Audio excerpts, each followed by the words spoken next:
Welcome to Kenton Teaches. Enjoy the video.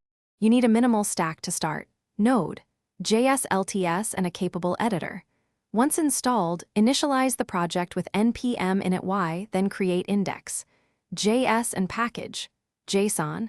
Make sure to choose module type early, common JS versus ES modules, by setting type in package, JSON, or using MJS files. You will also install one runtime dependency and one dev tool now, npm iExpress and npm idNodeman, for example. This gets you from zero to a runnable script immediately. You will structure code for maintainability. Create SRC, tests, public and config folders, and split responsibilities across modules.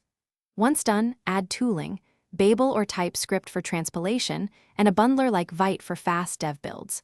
Make sure to write clear export and import patterns and use async functions with try/catch and centralized error handling.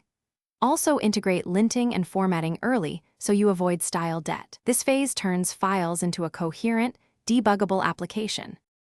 You are close. Define npm scripts for start, dev, build, and test, and configure environment variables for each stage. Once done, run your test suite, build the production bundle, and deploy to your chosen environment. Make sure to validate runtime behavior and logs after deployment. If things go wrong, the most common culprit is module type mismatch or transpiler misconfiguration. Check package, JSON type, and Babel/TypeScript settings. Then rebuild. Fixing that usually resolves import errors quickly. Thanks for watching. Please subscribe if this video was helpful.